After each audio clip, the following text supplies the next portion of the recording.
आपकी आपकी fourth important property exponents और पावर के अंडर, जो कि ये है, इसलिए मैंने इसे पार्ट 2 में कवर किया है। ठीक है, तो इसमें क्या है, minus a raise to power आपका m can be equal to minus a raise to power m और plus a raise to power m। इसका मतलब क्या है, मैं आपको एक एग्जांपल से समझाता हूं, तब आपको ज्यादा अच्छे समझ में आएगा। लेट अस सपोज a क्या है, -2 है। ठीक है, ओके, उसकी पावर है आपकी 4। तो इसका जो आंसर होगा आपका, जो उसको सॉल्यूशन होगा, इसका 100% आपका पॉजिटिव ही होगा। वाई? बिकॉज आपका ये जो m क्या है, इवन है। ठीक है, अगर आपका जो पावर या वैल्यू ऑफ m, ठीक है, किसी एक्सपोनेंट की अगर इवन है, ओके, इवन का मतलब जो 2 से डिवाइड हो जाते हैं, ठीक है, तो उसकी जो आपका सोल्यूशन होगा या उसका जो सोल्यूशन आएगा वो 100% पॉजिटिव में होगा।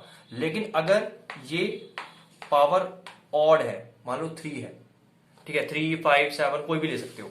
ठीक है, अगर पावर इसकी ऑड है तो इसका आंसर जो सोल्यूशन होगा वो 101% आपका किस में आएगा, नेगेटिव में आएगा।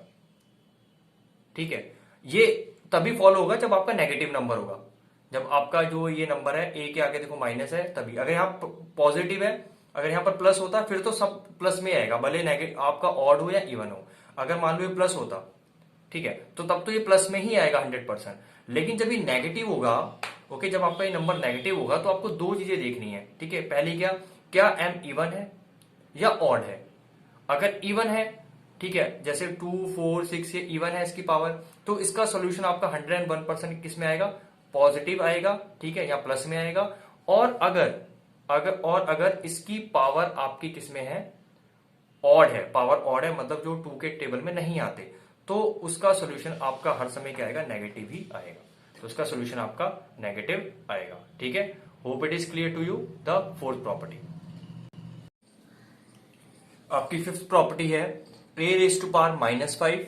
ठीक है, a raise to power -5 equal to 1 upon a raise to power m। इसका कहने का क्या मतलब है, आपको एक एग्जांपल से समझाता हूं, जैसे हमने एक पिछली प्रॉपर्टीज में भी किया था कि फॉर एग्जांपल अगर कोई नंबर है उसकी पावर नेगेटिव में है, लेट सपोज 2, -2, तो जब इसको हम सॉल्व करेंगे, ठीक है, तो हम इसको पॉजिटिव बनाएंगे पहले।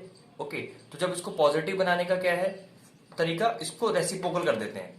ठीक है, इसे रेसिप्रोकल करके हम 3 रेज टू पावर 2 लिख देंगे। ठीक है, 3 रेज टू पावर 2।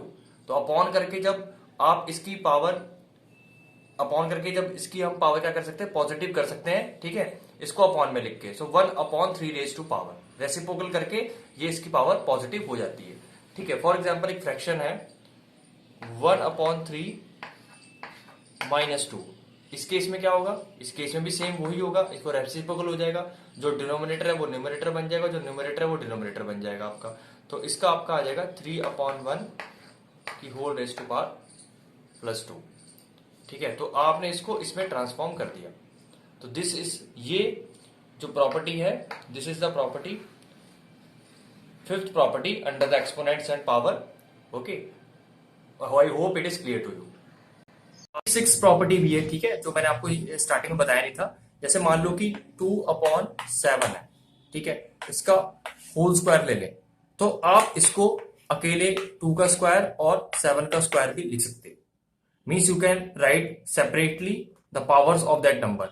जैसे 2/7 फ्रैक्शन का होल पावर 2 है, इसका मतलब जो इसकी पावर 2 की भी पावर 2 है और 7 की पावर 2 है, तो इसको आप अलग अलग भी लिख सकते हैं। और इसको सेम वापिस आप इसमें भी दोबारा लिख सकते हैं, इसको आप 2/7 की होल पावर भी लिख सकते हैं। ठीक है, okay, hope it is clear to you this property. Thank you so much.